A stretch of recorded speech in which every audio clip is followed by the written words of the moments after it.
el mes de la familia o el día de la familia. Proverbios capítulo 4, versículo 3.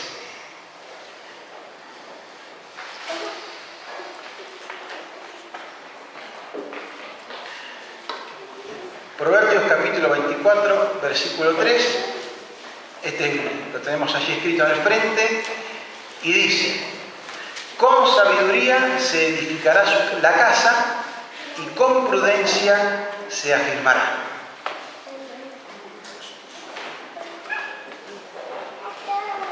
Con sabiduría se edificará la casa y con prudencia se afirmará. Y también nos dice el mismo libro de Proverbios que la sabiduría, el principio de la sabiduría es el temor de Dios. Temor que refiere al respeto, temor que refiere a la reverencia, temor que refiere al reconocimiento de Dios por quién es Él, es saber quién es Dios y estar en esa relación de respeto, de dependencia, de reverencia respecto de Él.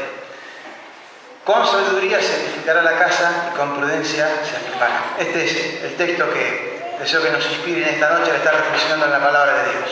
No es mi propósito en esta noche hacer un análisis del estado de la sociedad actual, del rol y la situación de la familia dentro de ella.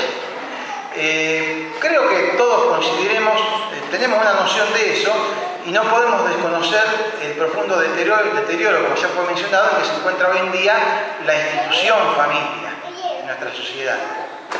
Así que no haremos un diagnóstico de la situación de las familias, no analizaremos los impactos socioculturales en la familia actual, no nos detendremos a detallar específicamente los problemas que acucian a las personas como miembros de las familias o de un núcleo familiar. Tampoco estudiaremos los paradigmas o los patrones o modelos bíblicos respecto a este tema. Como ya dije, creo que más allá de las ideas y de las concepciones personales, todos coincidiremos en que la institución familia hoy en día está siendo atacada, está siendo rebatida, está siendo agraviada, está siendo discutida, está siendo combatida, está siendo impugnada y podríamos seguir agregando calificativos de lo que le está pasando a la familia hoy en día, ¿no? Ante este panorama y en el entendimiento y la convicción de que como cristianos encontramos en la palabra de Dios, en la Biblia, una enseñanza clara y vital respecto a este tema de la familia, les propongo que podamos encontrar en ella algunos principios e ideas para poner en práctica en la vida cotidiana de nuestras familias. Es decir, lo que vivimos todos los días, encontrar algunas cosas que nos dice la Biblia para que podamos ponerlas en práctica. A lo mejor algunas ya las ponemos en práctica, vamos afirmando que estamos en el buen camino. Y si no lo estamos haciendo, empezar a hacerlas, y si las estamos haciendo más o menos, saber que es bueno que las hagamos mejor. Ideas y principios para poner en práctica en la vida cotidiana de nuestras familias que nos llevarán a actuar conforme a la voluntad de Dios, porque estaríamos haciendo lo que Dios nos indica en su palabra. Y si actuamos conforme a la voluntad de Dios, tenemos la consecuente bendición de Dios, porque Él así nos lo promete. Así que bueno, hermanos, la pregunta que nos haríamos en esta noche, y que sería la que yo les pido que se formule, que tratemos de desentrañar, es: ¿cómo podemos fortalecer nuestra familia? Lo cual implica fortalecer a sus integrantes y las relaciones entre ellos. ¿Le interesa? ¿Cómo podemos fortalecer nuestra familia? Lo cual implica fortalecer a sus integrantes y las relaciones entre ellos. Y cuando hablo de fortalecer, lo hablo en los dos sentidos de interpretación o de aplicación de esta palabra.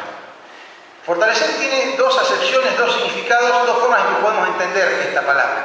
Por un lado, significa reanimar, significa confortar, significa robustecer, significa vigorizar, referido hacia el interior, en este caso de la familia. ¿Y cómo podemos vigorizar nuestra familia, nuestras relaciones entre nosotros, robustecerlas, reanimarlas? Y por otro lado, fortalecer significa también fortificar, amurallar, perpetrar, parapetar, guarnecer, proteger respecto de lo que nos pueda venir desde el exterior para atacarnos como familia, como núcleo familiar. Entonces, en los dos sentidos nos hacemos esta pregunta. En el sentido de vigorizarnos hacia el interior de la familia, fortalecernos interiormente en el núcleo familiar y cómo protegernos, cómo amurallarnos respecto de lo que nos pueda venir desde el exterior a atacarnos como familia. Si la Biblia nos presenta que Dios concibió al ser humano para que estuviera inserto y se desarrollara naturalmente en el ámbito de una familia, es la responsabilidad de cada uno de nosotros, desde el rol que nos corresponde dentro de ella y en el que nos toca pasar en este momento, porque en la medida que va pasando el tiempo y las edades y las circunstancias va cambiando nuestro rol dentro de la familia, ¿no? Entonces, es nuestra responsabilidad el ocuparnos de que nuestra familia, yo respecto de la mía y cada uno de ustedes respecto de la suya, cumpla la función que Dios espera de ella. Parte de eso lo estuvimos viendo durante el desarrollo del culto. Es nuestra responsabilidad. Esto sin la pretensión ni la presunción de que todas las familias aquí representadas respondan a un molde o a una idealización, por decir, el papá afectuoso, perfecto y trabajador, la mamá esforzada, cariñosa y siempre de buen ánimo, los hijos obedientes, estudiosos, serviciales, todos viviendo en una hermosa casa, sin problemas. ¿Es su caso ese? Levante la mano que esté en esa situación. No es así, no tenemos esa pretensión, porque en realidad la familia ideal trastabilló a poco de nacer. Allí nomás en el jardín de Edén, cuando el hombre y la mujer decidieron que preferían hacer lo que a ellos les parecía mejor sin considerar lo que Dios tenía para decir al respecto. Y pronto empezaron a sufrir las derivaciones. Solamente con leer los capítulos 3 y 4 del libro de Génesis nos damos cuenta de eso. Alcanza y sobra. Y de allí en adelante, lamentablemente, una gran mayoría de la humanidad ha optado por lo mismo, con las terribles y dolorosas consecuencias que ello ha traído y trae. Pero Jesucristo nos da la maravillosa posibilidad de un cambio, de romper esa tendencia. De, como decía Proverbios capítulo 24, versículo 3, edificar y afirmar. Con sabiduría se edificará la casa y con prudencia se afirmará. Nuestro hogar con su sabiduría y además nos ofrece su ayuda. Y esto de edificar y afirmar nos da la idea que no es tarea de un solo momento, porque uno, usando la figura de la casa, que vendría a ser un símbolo del hogar y de la familia, la edificación la hace en un momento y ya la casa queda construida, pero dice el versículo que hay que afirmarla, es decir, dar que continuar con la tarea. No es cuestión de formar la familia, o casarse o tener los hijos y bueno, ya está formada la familia. Hay que trabajar, edificarla y afirmarla. Con sabiduría se edificará la casa y con prudencia se afirmará. Y entonces, contando con la enseñanza que nos da la palabra del Señor, para la sabiduría que el Señor nos puede otorgar y además con su ayuda, acudamos a su palabra y veamos algunos principios que nos ayudarán a poner en práctica nuestras familias. Uno de los libros que estuve leyendo en este tiempo se llama Sanidad en las relaciones familiares, lo escribió una hermana licenciada, Eva Somoza, y ella propone, y un poco de ahí tomé la idea, que debemos practicar cotidianamente en el ámbito de nuestro hogar algunos principios bíblicos que contribuirán a que nuestra familia se fortalezca hacia el interior de la familia y se fortalezca respecto del exterior. No pretendemos agotar con lo que vemos esta noche, agotar el tema, pero bueno, indudablemente que será un buen punto para reflexionar, actuar y comenzar a modificar lo que corresponda. Hermanos, algunos principios bíblicos que contribuirán a que nuestra familia, esté conformada como esté conformada, se fortalezca. Primero,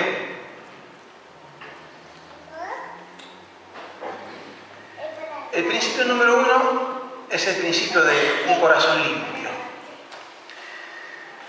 Lo primero que necesitamos es reconocer delante de Dios nuestros errores y nuestras faltas y decidir seriamente, pidiendo su guía y su dirección, un cambio de actitud. Como dijo Jesús en otras circunstancias, pero aplicable a esta, el que esté libre de culpa, que tire la primera piedra. Ninguno de nosotros está libre de culpa en los problemas que aquejan nuestro hogar. Ninguno de nosotros. Y si usted piensa que usted no tiene nada que ver en los problemas y las dificultades de relación, etcétera, etcétera, que ocurren en su hogar, está equivocado.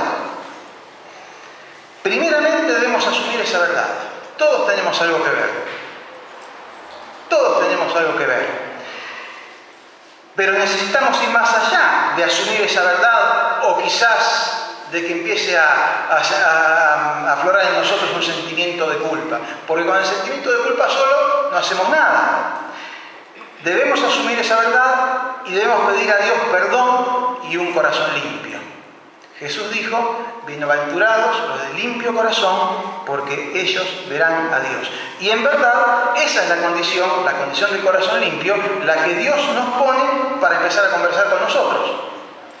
Está allí citado Isaías capítulo 1, versículo 18. A lo mejor alguno lo buscó, si alguno lo tiene, léalo fuerte.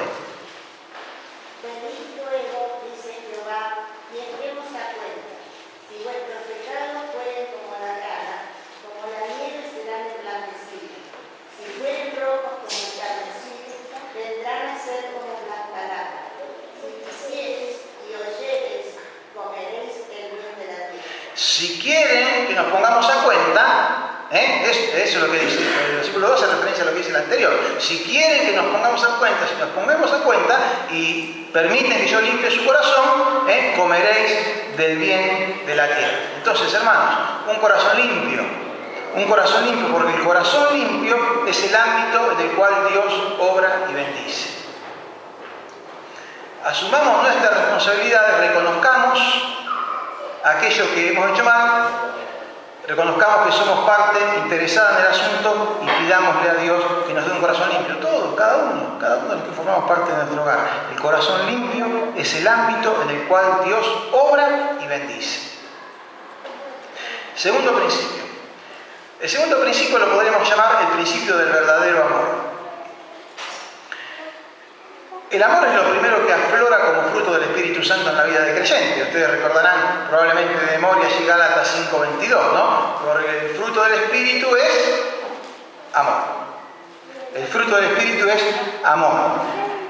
Y lo más importante en el ámbito de nuestra familia es crecer en amor. Las heridas producidas por la falta de amor, la falta de afecto, son tremendas y muchos dirán que incurables. Por el contrario, según lo que dice la Biblia, allí en Colosenses capítulo 3, versículo 14, ¿alguno lo buscó ya? Dice, por sobre todas las cosas, vestidos de amor, vístanse de amor, que es el vínculo perfecto. No solo el vínculo, sino que debemos entenderlo como el vinculador, el vinculante perfecto. El amor es el vinculante perfecto. Incluso en las relaciones familiares. Porque antes hicimos esa comparación entre la iglesia como la familia de Dios y nuestra familia, nuestro hogar, ¿no? Bueno, lo que dice la palabra de Dios es para aplicar a nuestros hogares. Revístanse de amor, que es el vinculante perfecto, incluso en las relaciones familiares. Dios nos ama tal como somos. ¿Escucharon, no? Dios me ama a mí y lo ama a usted tal como somos. Lo que no significa que esté necesariamente contento con cómo somos, pero nos ama. Jeremías 31:3 dice, Dios está hablando y dice, con amor eterno te he amado, por tanto te prolongué mi misericordia. Y si Dios nos ama de esa manera, con un amor eterno, y nos prolonga su misericordia, es porque nos ama a pesar de cómo somos. No nos ama por cómo somos, por tan buenos que somos, sino que a pesar de cómo somos, Dios nos ama. Y ese amor es el que Dios nos enseña que debemos poner en práctica nosotros. Porque es difícil la convivencia. Es difícil estar las 24 horas bajo el mismo techo y dentro de las 4 mismas paredes, pero a pesar de, debemos amar, porque esa es la forma en que Dios nos enseña a amar. Entonces, pensando en que Dios nos ama, y Dios te ama y Dios me ama, a pesar de cómo somos, te pregunto, ¿cómo estás amando a tu familia? ¿Cómo estás amando a los miembros de tu familia? ¿Cuál es la base de tu relación con ellos? ¿Es el reclamo, el pedir? Estar todo el tiempo requiriendo cosas. O aún más, es la exigencia. ¿O será la conveniencia? Yo estoy acá con mi familia y cumplo con lo que tengo que cumplir porque me conviene. Por la razón que sea. No vamos a ahondar demasiado en eso. ¿Será a través del trueque? Si vos me das, yo te doy. ¿O es el amor? Recordamos que bíblicamente amar es una decisión, no es un sentimiento. Amar es una decisión.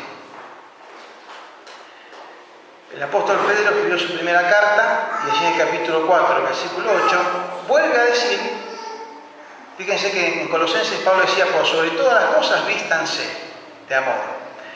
Y el apóstol Pedro utiliza una frase muy semejante, dice, ante todo, ¿alguno la tiene ya?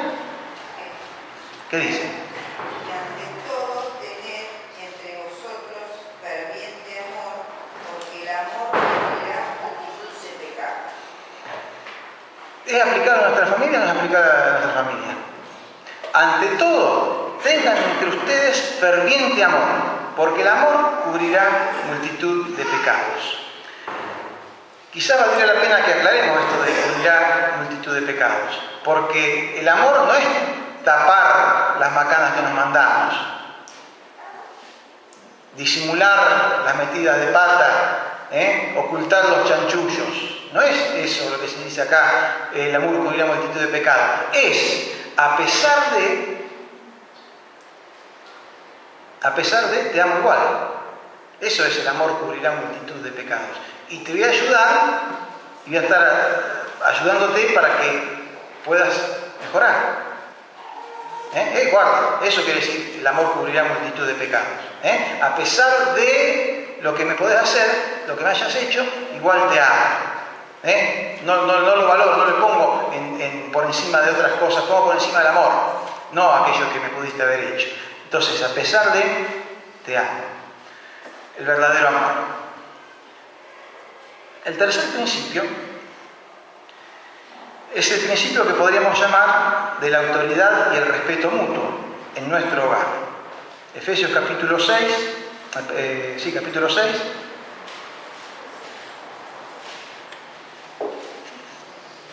Dice, hijos, obedezcan en el Señor a sus padres porque esto es justo. Honra a tu padre y a tu madre, que es el primer mandamiento con promesa. ¿Cuál es la promesa? Que te vaya bien y seas de larga vida sobre la tierra. Eso ya Dios lo había dicho en Éxodo capítulo 20. Y ustedes, padres, no provoquen a ira a sus hijos, sino críenlos en disciplina y amonestación del Señor. En estos tiempos podemos observar una situación de caos en muchas familias. A veces el autoritarismo de parte de los padres y a veces el autoritarismo de parte de los hijos. ¿Cuál es el autoritarismo de parte de los hijos?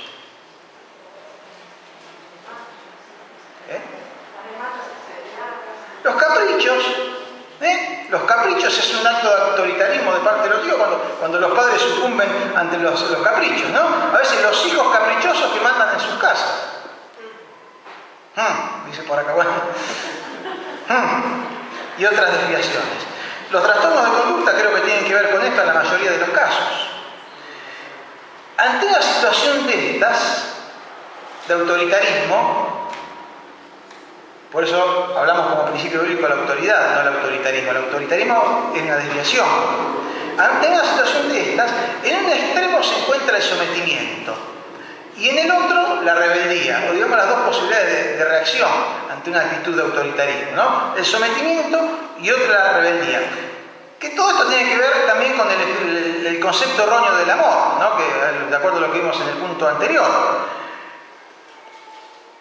En un concepto erróneo del amor, el que es autoritario y somete a los demás en su familia, piensa que si me ama, tienen que hacer lo que a mí me gusta y darme lo que yo quiero. Es una actitud de autoritarismo. Y el sometido piensa que amar es complacer al otro en cualquier cosa y a cualquier precio. Y cuidado, porque en ambos extremos de rebeldía o de sometimiento pueden estar tanto padres como hijos, o puede estar tanto esposo como esposa. La palabra de Dios nos habla en contra tanto del autoritarismo como de la permisividad. La palabra de Dios nos habla en contra tanto del autoritarismo como de la permisividad en las relaciones familiares. Vamos a Proverbios. Proverbios capítulo 19.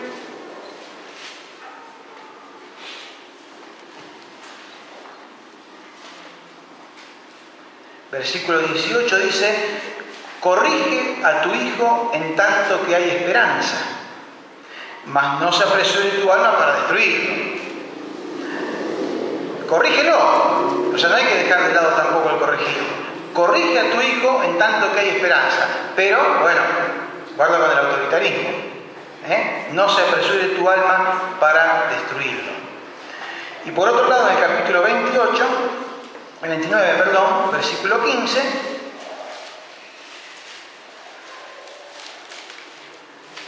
dice: la vara y la corrección dan sabiduría. Bueno, en estos tiempos dejamos la vara adelante, porque todavía encuentra la vara. Dejamos la vara, la corrección, arrancamos desde la corrección.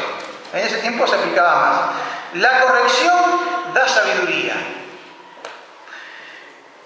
Mas el muchacho consentido avergonzará a su madre. ¿Será porque las madres consienten más a los hijos que los padres? Supongo yo que debe ser por eso que hablará así, ¿no? Mas el muchacho consentido terminará avergonzando a su madre. Tanto el autoritarismo como la permisividad en las relaciones familiares son vistas negativamente por la palabra de Dios. El verdadero amor es el que da libertad para ser uno mismo en una relación de respeto mutuo, cada uno desde su lugar en la familia, desde el rol que le corresponde. El cuarto principio dice algo así como servirnos unos a otros por amor.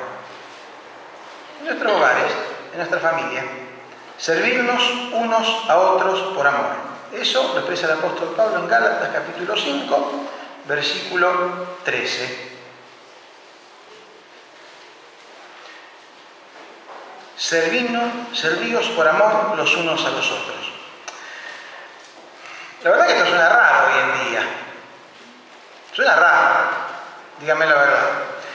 Hoy, cuando la tendencia es buscar que nos satisfagan y nos sirvan, y muchas de las cosas se hacen por interés y no por amor. Va en contra de los dos enunciados de esta frase.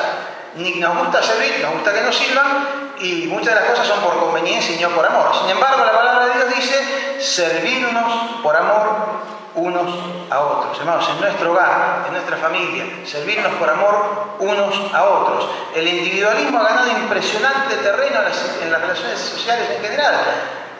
Se ha metido en las iglesias y se ha metido en la familia. Lamentablemente, la consecución de los logros y las aspiraciones personales, si bien son legítimos en la mayoría de los casos, han relegado a lugares posteriores esta práctica de servirnos por amor los unos a los otros. En muchas familias se perdió esta noción. Se actúa sin pensar en el bien común, ni se toma en cuenta de qué manera lo que hago o dejo de hacer afecta a mi familia. En esto los padres tienen un compromiso ineludible de enseñanza y de ejemplo, decir y hacer. Y los hijos tienen un compromiso de aprendizaje y puesta en práctica. Muchas veces los hijos esperan que los padres les sirvan, pero no están dispuestos a retribuirles. Cuando a los hijos se les pide que hagan algo para la familia, lo toman como que le están haciendo un favor al padre o a la madre, siendo que debieran verlo como un trato recíproco por amor, servirnos unos a otros por amor. Muchos conflictos, muchas quejas, muchas peleas devienen de este punto. Y bien, resulta interesante, y por eso puse ahí la referencia del versículo, el comentario del apóstol Pablo en los 2 versículos siguientes que acabamos de mencionar. En el versículo 13 Pablo decía, sírvanse por amor los unos a los otros. Y sigue diciendo, porque toda la ley en esta sola palabra se cumple, amarás a tu prójimo como a ti mismo. Pero, si se muerden y se comen unos a otros, utiliza esa figura, pero la conocemos bien esa figura, pero si se muerden y se están pegando el tarascazo, viendo la oportunidad de pegarle el mordiscón al otro, pero si se muerden y se comen unos a otros, tengan cuidado, no vaya a ser que se destruyan unos a otros. Y a veces en algunas familias pasa. Uno ve cómo está, apenas pueden, ¡pum!, le meten el tarascón al otro. Amarás a tu prójimo como a ti mismo, pero si se muerden y se comen unos a otros, tengan cuidado, no vayan a ser que se terminen destruyendo. Servirnos por amor unos a otros, ante eso dice la palabra de Dios. El quinto y penúltimo principio es el que dice que debemos renunciar al orgullo. Renunciar, ¿saben lo que quiere decir renunciar, no? Renunciar al orgullo. Quizás la principal barrera, el principal obstáculo para todo lo anterior sea el orgullo. Una de las dificultades más frecuentes en las relaciones familiares, ya sea entre los esposos, entre padres e hijos, entre hermanos u otros, según sea la conformación de la familia, es el orgullo. El orgullo nos impide reconocer nuestras faltas, nos impide pedir perdón por ellas, y esto afecta poderosamente las relaciones y bloquea la resolución de conflictos y la restauración de las personas. La dificultad para reconocer nuestras faltas y nuestras fallas hace que el enojo y a veces la violencia entren en la familia y pone distancia entre sus miembros. La palabra de Dios nos enseña un principio que resulta inentendible para la mente moderna. Si la gente lee lo que nosotros vamos a leer a continuación, dice, pero el que dijo esto es un tarado. No puede haber escrito eso. Filipenses capítulo 2. Filipenses capítulo 2, versículo 3. Nada hagan por contienda o por vanagloria. Nada hagan en una actitud de pelea ni por rivalidad, quiere decir vanagloria, ¿no? Antes bien, antes que eso, con humildad, fíjense lo que dice, estimando cada uno a los demás como superiores a sí mismos. En nuestra familia, en nuestro hogar, estimando cada uno a los demás como superiores a él mismo. No mirando cada uno por lo suyo propio, sino también por lo de los otros. Miren qué principio para aplicar en nuestras familias. Estimando cada uno a los demás como superiores a él mismo y no mirando cada uno por lo suyo propio, sino también por lo de los otros. ¿Conocen el juego del ahorcado? No hace falta que lo explique, ¿no? Ese que ponemos la primera letra y la niñita y después van diciendo qué satisfacción cuando uno le cruza y lo ahorca al otro que no puede adivinar la palabra, ¿no? Y siempre nos preocupamos por buscar las palabras más difíciles. Es la que tiene la X, la W o esas palabras que son medio raras para que el otro no pueda acertar y ¡chum! Le cortamos la cabeza. En la idea que el contrincante no pueda adivinarlas. Bueno, yo les presento las 6 palabras más difíciles de pronunciar y de escribir. Fundamentalmente cuando están agrupadas en 2 frases de a 3. Las primeras 3 palabras dicen, yo estaba equivocado. Y las otras 3 dicen, te pido perdón. Son difíciles, ¿eh? Yo estaba equivocado y te pido perdón. Son difíciles, pero no imposibles de pronunciar. es imprescindible que las aprendamos bien y las apliquemos cuando es necesario. Renunciar al orgullo. Renunciar al orgullo. Y el último principio es el principio de orar por la familia. Ya fue mencionado esto. ¿Qué recurso tan poderoso y tan subaprovechado es el de la oración? Es el de la oración. A ver, miren, vamos a estar bien, porque está el pastor, tenemos los diáconos, varios maestros de la Escuela Bíblica Dominical, que si hace falta nos van a ayudar a entender ese pasaje. Busquen, por favor, busquen todos en sus Biblias. Primera de Juan, capítulo 5, versículos 14 y 15. Dice así. Y esta es la confianza que tenemos en Él, en Cristo. Porque el versículo anterior termina hablando del Hijo de Dios. Y esta es la confianza que tenemos en Él. Que si pedimos alguna cosa conforme a su voluntad, Él nos oye. Y si sabemos que Él nos oye en cualquier cosa que pidamos, sabemos que tenemos las peticiones que le hayamos hecho. Léanlo de vuelta, analícenlo. Versículos 14 y 15. Tómense un minutito.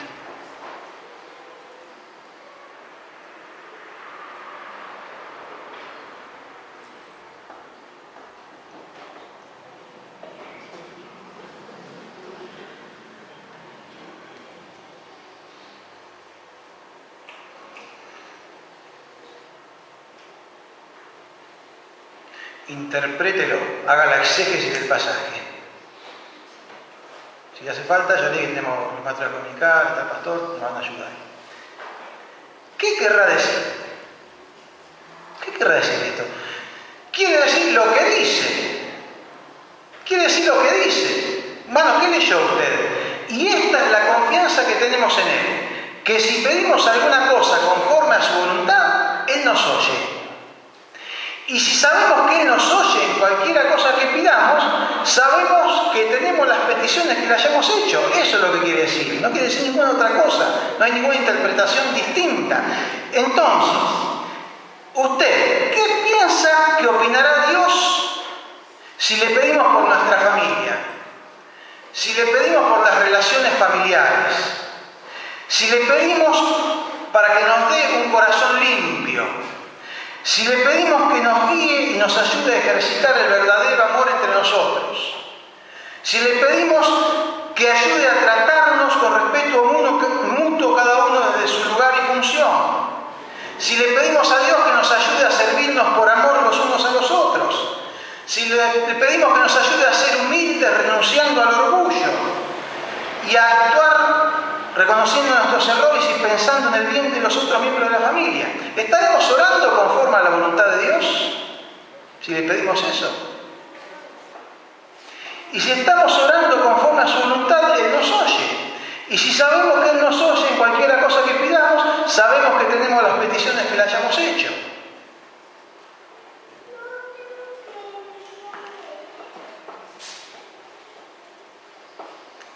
Claro que el orar de ese modo nos compromete a involucrarnos y a trabajar esmerada y esforzadamente en ese sentido, para lograrlo.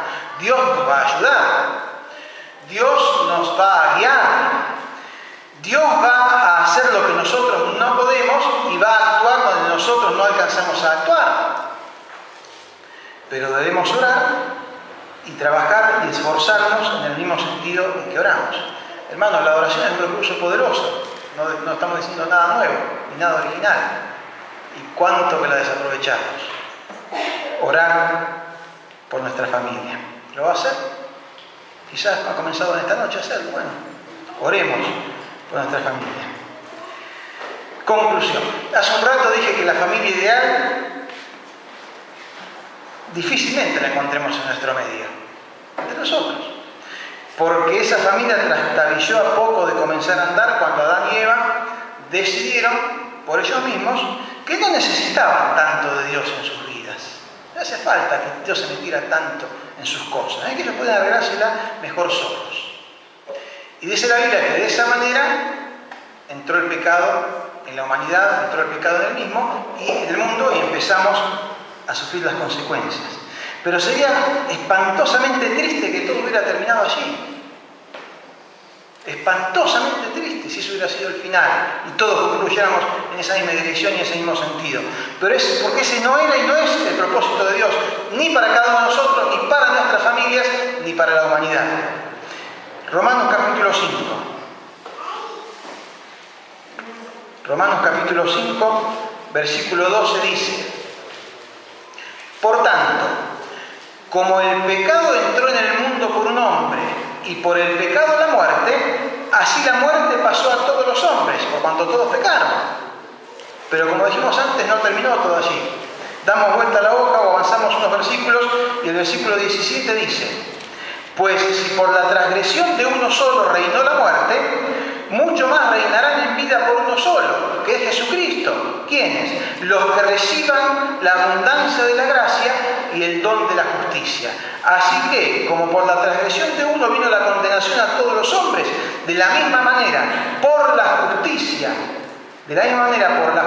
de uno, vino a todos los hombres la justificación de vida. Hermanos, Jesucristo nos da la posibilidad de tomar otro camino, de romper la tendencia, de hacer lo que Dios espera que hagamos para bendecirnos. Y ya lo fuimos mencionando y no lo vamos a repetir. Nos sorprende en Jesucristo, si le damos el lugar que corresponde y que Él espera en nuestras vidas, en nuestros hogares, ir actuando en nosotros para que eso pueda hacerse una realidad. Y que Él pueda bendecirnos, que fue lo que dijimos cuando comenzamos, ¿no? Dios quiere que hagamos lo que dice su palabra y de esa manera nos va a bendecir y nos va a guiar. Queremos que Dios bendiga nuestros hogares, queremos que Dios bendiga nuestros matrimonios, que Dios bendiga nuestras familias. Hermanos, hagamos lo que la Biblia dice, comencemos por orar y empecemos a practicar lo que la palabra del Señor nos indica. Y queremos cerrar este culto orando. El pastor va a tener esta oración, vamos a terminar de esa manera, orando por cada uno de nosotros, por nuestros hogares, por nuestras familias, ¿no? Y vamos a pedirle y comprometernos delante del Señor a que Él pueda estar obrando y realmente manifestándose en nosotros, porque eso es lo que Dios quiere bendecirnos, Dios quiere que nos vaya bien, Dios quiere que disfrutemos de nuestra familia, que disfrutemos de nuestro hogar, que disfrutemos de nuestro matrimonio, que disfrutemos de nuestros hijos y del resto de la familia.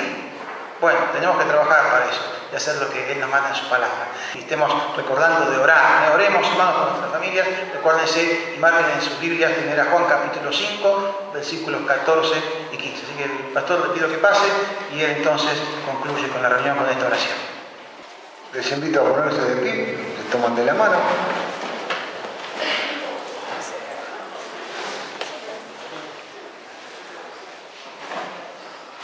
Que nadie se quede solo. Somos una gran familia aparte. Oramos. Padre nuestro que estás en los cielos, Señor, tú nos creaste como seres humanos y tú creaste la familia. Perdón, Padre, por lo que pasó en su tiempo y por lo que pasa en este tiempo.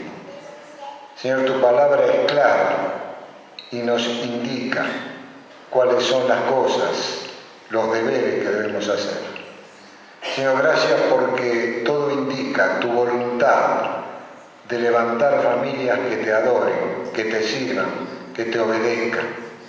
Señor, gracias porque tú quieres levantar familias que se aman entre sí, a pesar de todas las dificultades que encontramos en todo tiempo.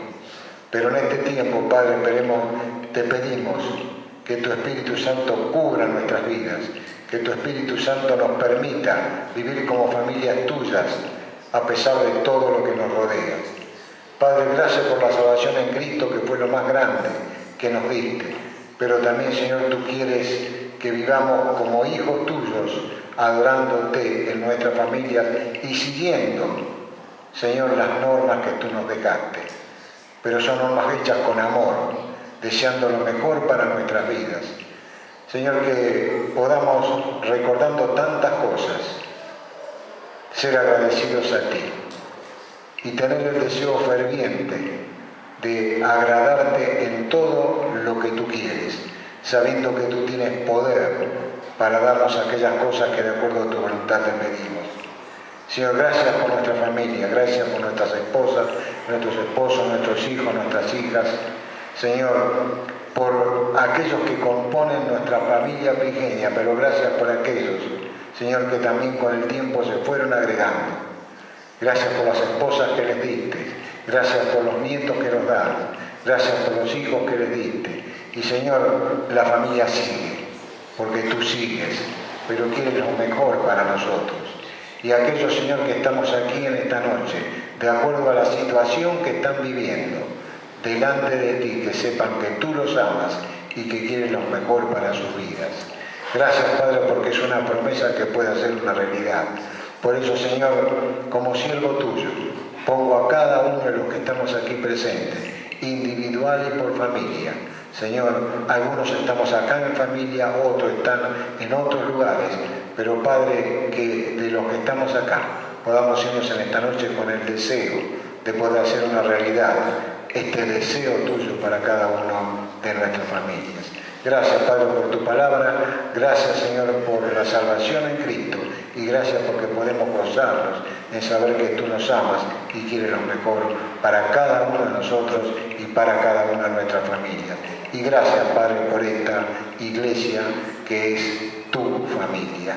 Señor, bendícenos ricamente en el tiempo que habremos de permanecer juntos. Por amor de Jesús. Amén.